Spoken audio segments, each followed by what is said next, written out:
With so many tasks to do every day and so many responsibilities, finding time to study your target language can be challenging. That's why I'm making this video. I'm going to give you some tips that you can overcome that barrier, and I recommend you to stick until the end because I'm going to give an ultimate one that's going to work for everybody, no matter the context. So stick until the end, and let's go to the video. The road to polyglot, you never give up, and please never stop. So we all wish we had a time stone. You know, the one that you see in the Marvel Cinematic Universe, the Infinity Stone that would allow us to control time, and accelerate time, slow time, and even go back in time. But that's all fiction. In real life, you can't control time. The one thing you can control is your schedule, your routine, your habits. And in this video, I'm going to give you some solutions, some tips that you can use in order to study a language even though you don't have a lot of time. And I know everybody's lives are very busy, everyone is really busy these days. So that's why I'm going to give you the best tips that you can use even if you don't have a lot of time in your schedule. So without further ado, let's go. So first thing you must do is you must stop telling yourself that you don't have time. And I'm saying this because our brain is always looking for reasons to validate what we tell ourselves. If you tell yourself that you don't have time, your brain's gonna be looking for excuses, or not even excuses, but situations that will validate your thought. For example, I don't have a lot of time. My brain's gonna go look for, because I work from 9 to 5 or whatever, or I have to take care of my family, and then I really need a time to escape or to watch Netflix or whatever. But our brain's gonna be looking for ways to validate, what we tell ourselves. So the first thing we have to do is stop telling yourself that you don't have time. The thing is, you don't need a lot of time to study languages. You don't need 2 hours, 3 hours every day to learn a language. Like you were taught in school, I don't know. But you don't really need a lot of time to study a language. And even 15 minutes will do, like for example. And it probably odds are that you are already doing something that's not very productive for at least, 20 minutes every day. If you look into your schedule, there, at least in my life, I also do things to escape. For example, watching Disney Plus or whatever, TV. You could be looking for those times that you are doing something that's not very productive, and you could change it and make some time to study your target language. If you only have 15 minutes, it's already something.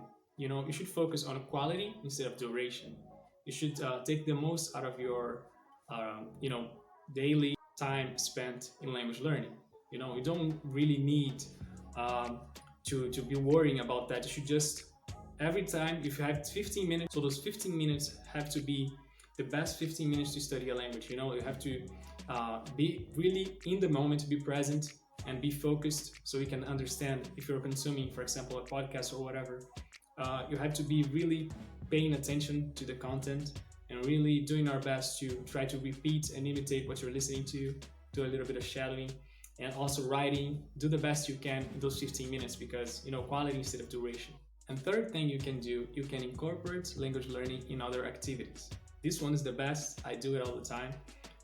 You should focus on passive study in this case because, you could be doing washing the dishes and listening to a podcast. Or for example, in your commute to work, you could be listening to also a podcast or radio. I mentioned a good app and website as well, which is Radio Garden, that you can use to, listen to radio from all over the world, radio stations from all over the world. So I really recommend you try that. I know that I've said you should focus on what you're listening, and you can do that. You can do that, for example, if you're on your way to work, you can focus on the podcast. You can do it while you do other activities as well. So it's passive study, but at the same time, you have to be paying attention to it. It's passive, but it doesn't mean you should just put it in whatever. No, just do your best to pay attention to what you're consuming. So that way your brain can absorb much more vocabulary and, the language itself. To anything that would really be audio, because, it's difficult to do something else, to multitask if you're not listening. It's difficult to consume content while you're doing another activity, which is not listening to something. You can't just read and wash the dishes, for example. But anything that you can use as an immersive experience, is already good. Could be the radio, could be music, could be podcasts, whatever. Whatever you like the most, you know, about a subject that you enjoy. That's really important. There is an emergency measure that you can take, you know, something you can do even if those tips that I gave you don't work, which is you can wake up 20 minutes earlier or go to bed 20 minutes later. And that's something we all can do, right? And I don't think, I'm not here to judge, you know, probably someone who's busy is already doing a lot every day, so they must be really tired. But at the same time, 20 minutes is not a lot. So, and if you don't want to wake up 20 minutes earlier, you can go to bed 20 minutes later.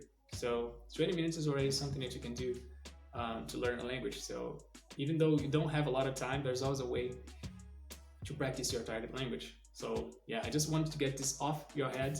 This is not an excuse that should stop you. Instead, you should just adapt and find the best way for you to study. And you have to just take control of your schedule and do your best with what you got. So guys, I hope these tips have helped you. Thank you so much for watching this video. Leave a comment saying what you think about it. If you don't like it, it's okay. You can say anything in the comments. And yeah, the feedback you guys give me helped me a lot as well. So thank you so much for watching. Subscribe to this channel if you like my content. And you know, I'm going to be posting the best content possible that you can use to improve in your target language and to reach fluency in your target language. I'm going to give my best. So I encourage you to subscribe and like this video if you liked it, and share it with your friends to support my channel. And yeah, guys, I'll see you in the next one. Bye-bye.